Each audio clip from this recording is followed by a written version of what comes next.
சூர்யா பாய், உன்னை எனக்கு ரொம்ப பிடிச்சிருக்கு. நீ எங்கள் லாலுவை சப்போர்ட் பண்ணதுக்கு ரொம்ப ரொம்ப சந்தோஷமா இருக்கு. நீ டெல்லிக்கு எப்போ வந்தாலும் என்னை வந்து பாரு. டெல்லியில் என்ன வேணும்னாலும் என்ன கேளு. உன் டெல்லிக்கு என்ன வேணும்? கியா? உனக்கு டெல்லி வேணுமா வேணாமா? டெல்லி கோட்டையில உக்காரணும்னு ஆசை இருக்கா இல்லையா? ஆசைதான். உன்னால என்ன பண்ண முடியும்? நடக்க போற எலெக்ஷன்ல உங்க பார்ட்டி தான் ஜெயிக்கணும். நீங்க தான் ரூல் பண்ணணும். எலெக்ஷனுக்காகிற செலவை நான் பாத்துக்கிறேன். எவ்வளவு செலவு பண்ணுவ நீ? இந்தியால எம்பியா போட்டியிடுற எந்த கேண்டிடேட்டா இருந்தாலும் சரி, பாக்கெட்ல இருந்து ஒரு பைசா எடுக்க வேண்டிய அவசியம் இல்ல. மொத்தம் நானே கொடுக்க. அது இருக்கட்டும். இந்தியாவுல மொத்தம் எத்தனை சீட் இருக்குன்னு உனக்கு தெரியுமா? ஒரு சீட்டுக்கு எவ்வளவு செலவாகுன்னு தெரியுமா? ஆவரேஜா ஒரு சீட்டுக்கு 20 கோடி செலவு பண்ணா கூட 10,000 கோடி வருது. அரசியல் தெரியாம பேசிட்டு இருக்க. தேவையில்லாத ஐடியாலாம் எதுக்குடா கொடுக்குற? லாஸ்ட் டைம் ஹைதராபாத்ல மட்டும் 60 கோடி செலவாச்சு. ஜெய்ப்பூர் 25, ஜெய்சால்மீர் 35, ஜபல்பூர், கான்பூர், கல்கட்டா, பெங்களூர், சென்னை, ராஜ்கோட், பனாஜி, நாசிக், மேங்களூர், கொச்சி, கொல்லம், மதுரை, இப்படி தாலியா இருக்கிற சென்டர்ஸ் நிறைய இருக்கு. எல்லாம் சண்டிகர், சத்தீஸ்கர் கணக்க சொல்ற. போன தடவை மதுரைக்கு மட்டுமே 250 கோடி காலியா இருக்கு. எல்லா நேரத்திலையும் ஓட்டு 500க்கு கிடைக்காது. ஒரு சில நேரத்துல 5000 கூட கொடுக்க வேண்டியிருக்கும். உயிர் போனாலும் பரவாயில்ல, சீட்டு வாங்க வேண்டிய சென்டர்ஸ்ல இருக்கும். அங்க எவ்வளவு செலவாகணும் எவனுக்கும் தெரியாது.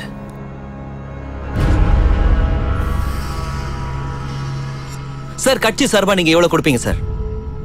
அவங்க சொந்த பணத்தை எவ்வளவு செலவு பண்றாங்க தெரியுமா சார்? எலெக்ஷனுக்கு 2 வருஷத்துக்கு முன்னாடி அவங்க கட்சியை வளர்க்கறதுக்கு அவன் வீடு வாசல்லாம் வித்துட்டு இருக்கான் சார். லாஸ்ட் டைம் எலெக்ஷனுக்கு 25,000 கோடி செலவாயிருக்கு. விலைவாசி எல்லாம் ஏறி இருக்கிறதுனால இன்னொரு 10 எக்ஸ்ட்ரா போட்டுக்கோ. இந்த தடவை எலெக்ஷனுக்கு 35,000 கோடி ஆகும். மொத்த பணத்தை நானே தரேன்.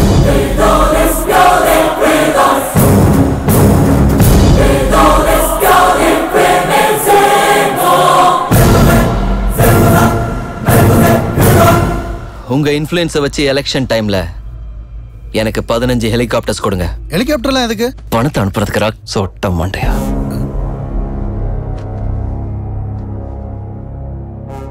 உங்க ஹை கமாண்ட் கிட்ட பேசுங்க. உங்க சாருக்கு இந்த சூர்யாவை பத்தி சொல்லுங்க. சார், எனக்கு டெல்லியில இருந்து எதுவும் வேணாம் சார். நானே உங்களுக்கு டெல்லியை கொடுக்குறேன்.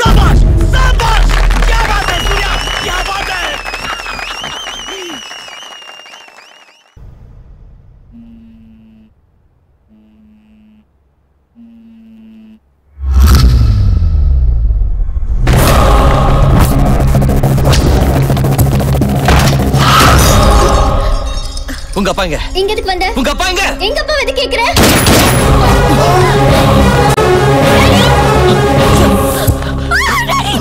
டாடி! டாடி! ஜெயதேவ், ஜெயதேவ் விட்டுறாத.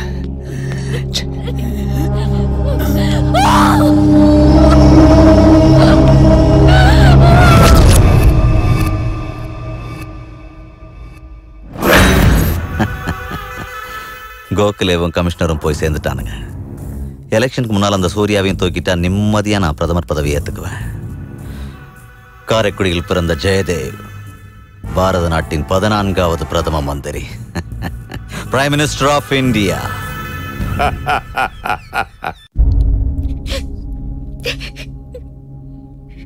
நானும் உன்ன மாதிரி தான் அழுதேன். 14 வயசுல நான் இதை விட அதிகமாக அழுதுருக்கேன். அப்பா அம்மா அமெரிக்கால இருந்தாங்க. நான் அங்க தான் பிறந்தேன். எங்க அப்பா அங்க பெரிய பிசினஸ் மேன்.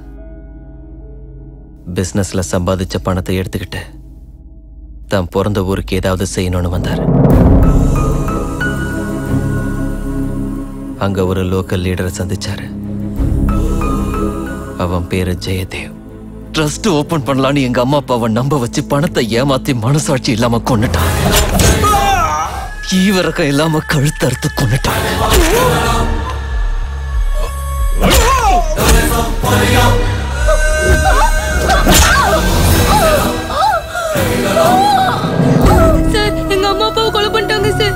அப்பாவை கொண்டாங்க சார். சார் போய் பாருங்க. சார், எங்க அம்மா அப்பாவை கொலை பண்ணிட்டாங்க சார். எங்க அம்மா அப்பாவை கொலை பண்ணிட்டாங்க சார். யாரும் தெரியுமா? தெரியாது சார். நீ பாத்தியா? பார்த்தேன் சார். நீ சொல்லு. அது ஏதோ மர்டர் கேஸ். அதான் 6 மணிக்கு வர்றேன்ல, பாத்துக்கோ. ஏய், ஒரு தடவை சொன்னா புரியாதா உனக்கு? எங்கேயா உட்காந்து அழுதுன்னு கிடக்குற? போடா. சும்மா கிளம்பி வந்துடுறானுங்க.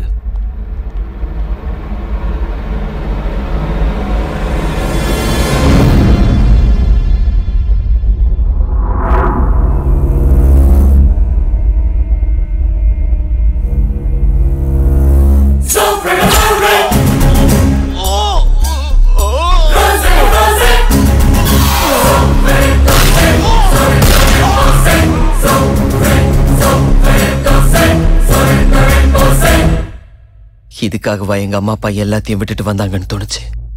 ஒரே செகண்ட்ல அனாதி ஆயிட்டேன் சித்ரா. சாப்பிட்றதுக்கு சாப்பாடு இல்ல, ரோட்ல போய் தூங்கினா நாயை விட கேவலமா அடிச்சு துரத்துவானுங்க. வெறுப்பாயிடுச்சு. இந்த மனுஷங்க மேல, இந்த சமூகத்து மேல, இந்த நாட்டு மேல தனியாளாயிட்டேன். 100 கோடி பேர் ஒரு பக்கம், நான் ஒருத்த மட்டும் ஒரு பக்கம். அந்த 100 கோடி பேரோட விளையாடணும்னு நினைச்சேன்.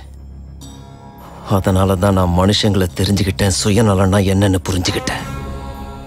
இங்க நோ மாரல்ஸ், நோ ரூல்ஸ். எவனாவது நம்மள போடணும்னு நினைச்சா நாம அவனை போட்டுணும். அநியாயம் பண்ணணும்னு நினைச்சா அவனை அழிச்சிடணும்.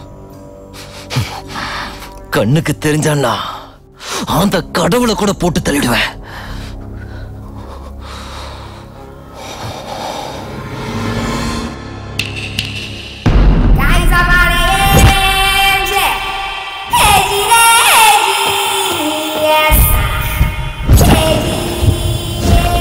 क्या लालू साहब, உங்க கேண்டிடேட் செலக்ஷன் எனக்கு கொஞ்சம் கூட பிடிக்கல.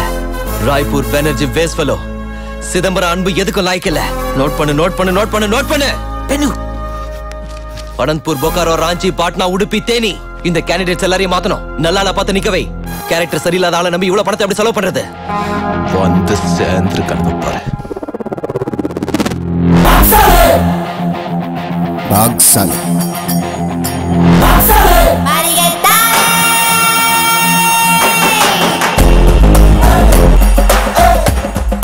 ஒவ்வொரு செட்டில்மெண்ட்லயும் 100 கோடி வரணும். ஒரே வாரத்துல இந்தியால 100 செட்டில்மெண்ட் நடக்கணும். பெண்டிங்ல இருக்கிற பிரச்சனை எல்லாம் வெளியில எடுங்க. அவங்களா கான்டாக்ட் பண்ணலன்னா நீங்க கான்டாக்ட் பண்ணுங்க.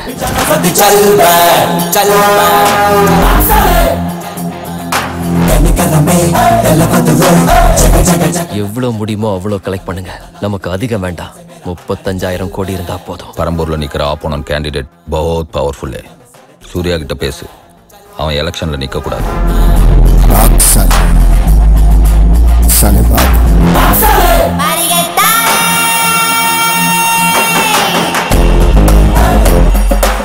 அரசியல்வாதிக்கு கீப் இருந்தா அவன் எலெக்ஷன்ல நிக்க வாய்ப்பு கிடைக்காது. அந்த ஜெயதேவுக்கு செகண்ட் செட்டப் இருக்கு. அவளுக்கு ஒரு பையனா இருக்கான் தெரியுமா? அந்த பொம்பளை கிட்ட பேசு. ஜெயதேவோட பாதி சொத்தை வாங்கி தரேன்னு சொல்லு. பையனுக்கு டிஎன்ஏ டெஸ்ட் எடுத்து அதை மீடியா முன்னாடி வை. ஆமாங்க, ஜெயதேவ் தான் என்னோட ஹஸ்பண்ட். 5 வருஷத்துக்கு முன்னாடி எங்களுக்கு கல்யாணம் ஆச்சு. 3 வயசுல குழந்தையும் இருக்கு. இதான் டிஎன்ஏ சர்டிபிகேட். உண்மையை உடைத்த டிஎன்ஏ டெஸ்ட். தேர்தலில் போட்டியிடும் வாய்ப்பை இழந்த காரைக்குடி ஜெயதேவ். இன்னும் ஒரு வாரத்துல எலெக்ஷன் வருது சார். இது வரைக்கும் 120 கோடி செலவு பண்ணிருக்கேன். திடீர்னு என்ன தூக்கம் என்ன நியாயம்? தூக்காம என்ன பண்ண சொல்ற? உன்னால கட்சியோட மானம் போயிடும் போல இருக்க. ஊழலில் ஊறி போன அரசாங்கம் அது. செகண்ட் செட்டப் வைத்து கூத்தடிக்கும் அரசாங்கம் அது. अरे ये लोग अपने देश को क्या चीतना चलाएंगे? ஒரு ஜெயதேவுக்கு மட்டும் இல்ல, அந்த பார்ட்டில இருக்கிற ஒவ்வொரு லீடருக்கும் இல்லீகல் பொண்டாட்டி, இல்லீகல் பசங்க இருக்காங்க. ஜனங்களுக்கு என்ன இது? என்ன இது? देश को बड़ा कर रही है, फैमिली को बड़ा कर रही है।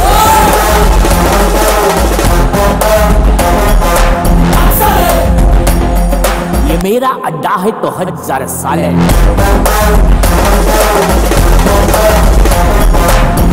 மீடியாவை பணத்தால் அடிங்க.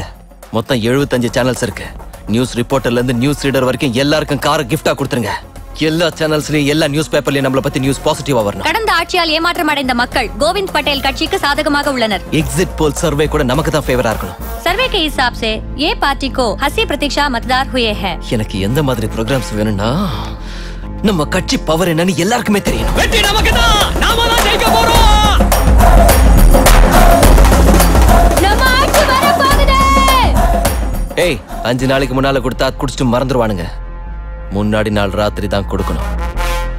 அதுக்கு ஒரு நாள் முன்னாடி நம்ம பணத்தை வெளியே எடுத்தா போதும்.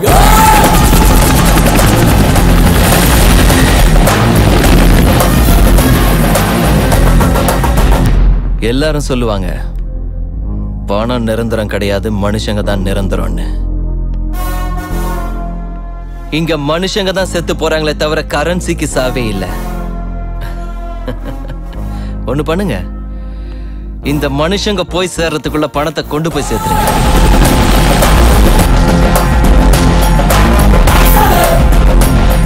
ये मेरा अड्डा है तो हजार साल है।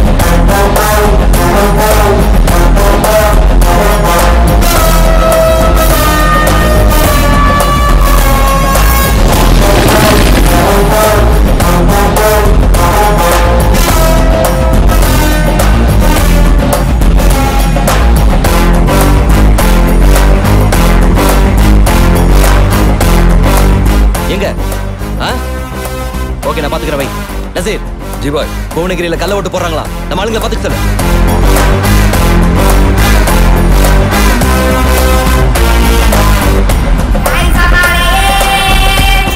ஷக்கீல், நசீர் பாய். எலெக்ஷன் ஜாக்கிரதையா பாத்துங்க. நான் வந்துடுறேன். பாய் நாங்களும். எவனையும் பின்னால வர வேண்டாம்.